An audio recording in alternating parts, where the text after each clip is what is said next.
G'day folks, welcome back to Pete's Investing. It's January 17, 2024. This is the Nat Gas update, including some shares that have moved overnight on the US markets. Overall, we've got a medium-term neutral positioning, so not bullish or bearish, but just pretty much neutral. So I'll go through each of these.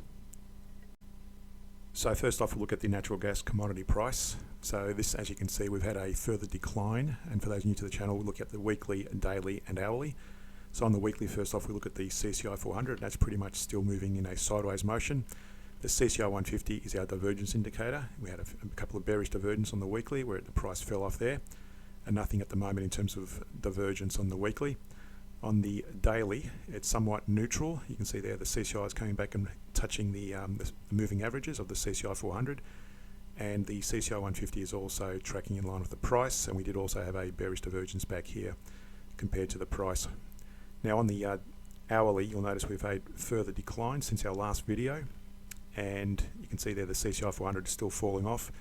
No sign of a pullback, and likewise there's no divergence to talk of at the moment on the CCI 150.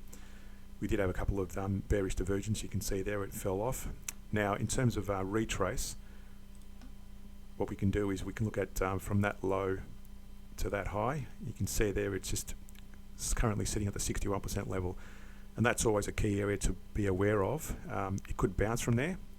And this is a key area in terms of Fibonacci's. It could bounce from there, or it could actually fall through and make further downside movement.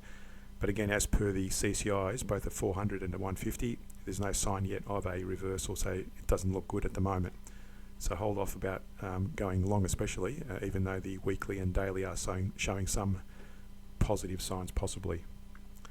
Next, we look at the ProShares Ultra DJ UBS, which is the ticker code BOIL. And again, on the weekly, bullish movement. On the daily, also bullish. Again, no sign of divergence on the 150s. And on the daily, likewise, you can see there it's gapped down since our last video, and it's actually making new lows. And again, it's looking at the Fibonacci on that one, between that low and that high. You can see that that's also approaching the 61% level, so we may see further, it could bounce again, or we could see further declines. You'll notice on the CCI 400, it has broken through the moving averages, and that's a pretty weak sign actually, so we may see further declines possibly on BOIL. Next, United States Natural Gas Fund, ticker code UNG. Again, on the weekly, it's showing a bearish outlook. On the daily, it's bullish. No sign of divergence on both the weekly and the daily.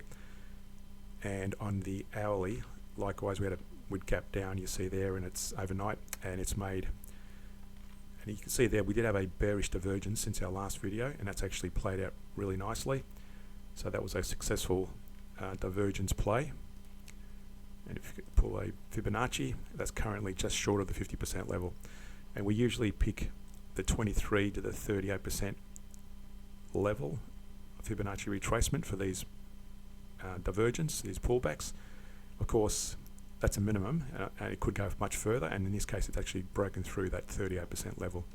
So again, the CCI 400 has broken through its moving averages, and the CCI 150 is also still declining. Again, no real sign of a reversal. Lastly, we'll look at the ProShares Ultra Short Bloomberg Natural Gas, which is a ticker code of KOLD. This one goes in reverse, so you can see they're bullish on the weekly, bearish actually on the daily. Had a bit of a bounce overnight. You can see there on the hourly, that's broken through the moving averages and it's broken to the upside. Likewise, the 150s upward.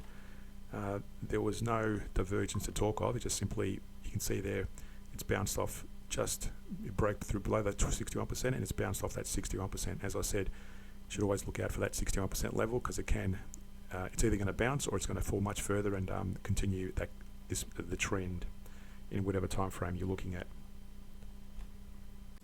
So this is some key economic developments. So first of all, on prices, we look at the upward pressure, and that could be due to increased demand for US natural gas in Europe and Asia due to the cold weather and energy supply uncertainties. Storage levels have an impact on that as well, with lower than average for this time of year, raising concerns about winter supply adequacy. Geopolitical tensions, obviously, because of the war in Ukraine potential, with disruptions to Russian gas supplies, adding to the market uncertainty. In terms of downward risks, we're looking at economic slowdowns, potential for weakening global economic growth and lower energy demand, and warm winter weather. Milder than expected winter temperatures could reduce heating demand and put downward pressure on prices.